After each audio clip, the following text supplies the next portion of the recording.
What's up, my oh so beautiful people? Today we're going to be going over my portfolio for 2021. In 2020, we've seen a lot of volatility in the market, a lot of ups, a lot of downs, big swings. I mean, in March 2020, everything crashed substantially. But then by the end of the year, December 2020, we were up, crazy, like over 100% on certain stocks, over 500% on certain stocks. So this year in 2021, I'm just going to play it cool and I'm just going to invest in dividend paying index funds. So now I'm going to show everyone what I'm investing in for 2021 and how I'm doing my breakdown. Okay, here's my M1 Finance portfolio. I named this portfolio High Dividend ETF Portfolio. And as you can see here, I have the index fund VIG. I have DGRO. I have VYM, and I have SCHD. Now, all of these portfolio has a very low expense ratio, and it has been proven over the years to be really good index funds. And again, I wanted to invest in dividend paying index funds, so that's why I chose these after a lot of reviews, after a lot of research and seeing what each portfolio had. I was like, you know what, I'm going to stick with these four, and I divvied it out by, I'm just broken down again in four, so 25, 25, 25, 25, and that's what the portfolio is. So every time I invest in this portfolio, I'm going to get, I'm going to allocate that investment to each fund when I do that investment. What I decided to do here was invest a total of $10,000 for 2021. And I seen a lot of memes and everything online saying, if you invest $27.40 every day for a year is going to equal $10,000. So I did the math here really quick and I said, okay, $10,000 divided by 365, because there's 365 days in a year. That's going to give you $27.397. So if you round it, it's going to be, $27.40. So then I was like, well, you don't trade 365 days throughout the year in the market. The market only has 252 trading days. And I did this after I built my portfolio, so I was like, well, I might as well keep it. So when you do the math here, it's going to be 252, or actually, let me go back here. So it's going to be 10,000, because that's the initial investment for 2021, divided by 252, because that's how many trading days in a year for the market, and you're going to get $39.68 per day in trading.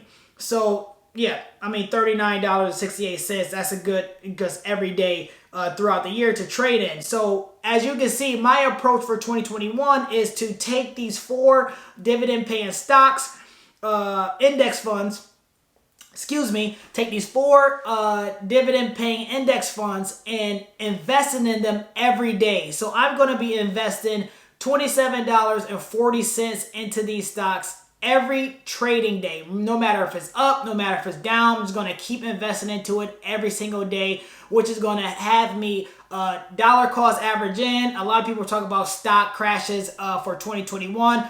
Who knows? I'm just looking at the different stocks, and I'm looking at the different charts and doing some research and saying like, hey, I really like this stock, or no, I'm not going to do it. I should have invested the 39.68, right? Yeah, 39.68, I think we said.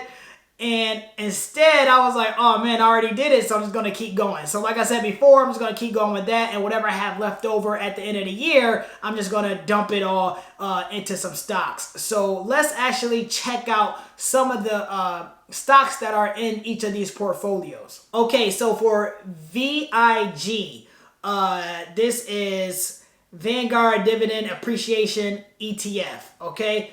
And again, all this is easy. You can just Google all of this stuff. I'm on the Vanguard website right now. But if you go to their portfolio holdings, you look at their top 10 holdings, they have Walmart, Microsoft, Procter & Gamble, Visa, United Health Group, Johnson and Johnson, Home Depot, Walmart, Walt Disney,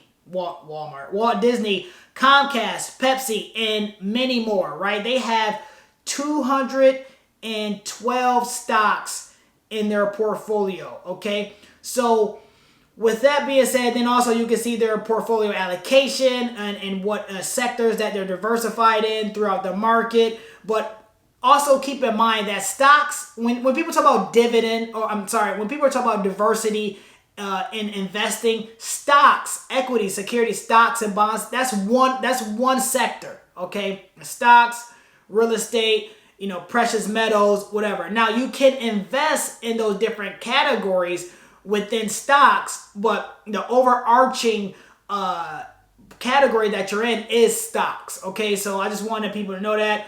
And if you object to that or have different ideas, comments below. I want to hear some of your thoughts on what diversification means to you as it pertains to your portfolio and your investment strategy. All right, now we're going to go to VYM. That is going to be Vanguard High Dividend Yield ETF.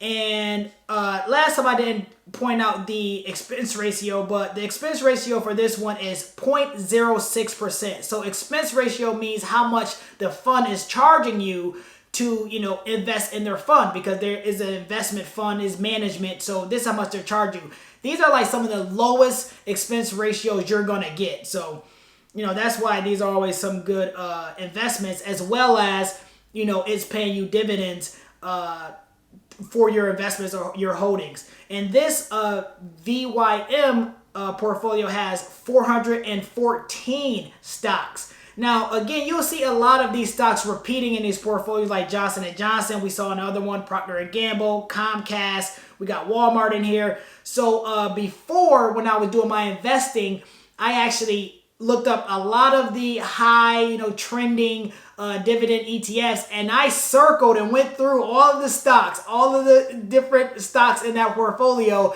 and picked the ones that were repeated throughout all of them for a safe investment. I did that for 2020, and my portfolio turned out really well. I think I was up, I don't know, probably like 36% or something like that. Not bad. But then I was like, you know what? I could just invest in these index funds and just leave it, set it, and forget it. Okay, now we're at swabs, and you see like some of the top investments are, ExxonMobil, Texas Instruments, Pepsi, BlackRock, 3M, Verizon, UPS. So they have IBM. They have some great stocks in here as well. And the expense ratio for this portfolio is, again, 0.06. So again, that's really good percentage. And then the total holdings or total stocks in this portfolio is 102. Okay, so as you can see, these are like the top stocks that are in the portfolio, but in the market value and things like that, and in their percentage allocation. But they have a number of stocks within their portfolio. These are just their bigger bets. Okay, and then lastly, we're going to look at iShares Core Dividend Growth ETF, and that's the I always get this wrong. I always got to read the actual ticker for it, but it's DGRO. You go to its portfolio. Let's just skip down to that. Again, you see JP Morgan, you see Apple, Microsoft, Johnson & Johnson, Verizon, Procter & Gamble. Now, Procter & Gamble has been seen in all four of them. Verizon, Johnson & Johnson, seen in all four of them. Pfizer, Home Depot, Bank of America, Merck. So again, these are very safe bets, hedges, these very large top stocks in the S&P 500 and very well-known stocks. But the expense ratio for this portfolio is 0.08%. So the other ones were 0.06%. This one is 0.08%. So it's still under 0.1. It's still under 0.2. It's still under 1%. The lower that expense ratio, the better you will have, the more money you will have after your investments, right? The cheaper the fees. So there you have it, my beautiful people. That's my portfolio for 2021. I'm just going to rock with that for the rest of the year. I'm just going to, dollar cost average into the market, putting in $27.40 every day, every trading day, throughout the year. No matter if it goes up or down, I'm not selling. I'm going to have this as a long-term bet. And this is my safe bet. This is, the fear of the market is crashing in 2021 kind of bet. This is my, the dollar is losing its value bet. I'm just like, I'm just going to ride this out. I joined the M1 Finance family. Look at the description below if you want to join. If you join, you got incentives. I'll get incentives. You get incentives. So it's a win-win for both of us. But I really like the platform in its entirety. It looks clean. It's simple to use. It's very organized. And you can really see where your investments are going. So I'm looking forward to 2021. Again, this is my personal investments. You choose what you want to do. Please, please, please do your own research. There's a lot of things going on right now, but be safe, do your own research, be smart investors, and protect your money, protect your purchasing powers, and I will see you on the next video.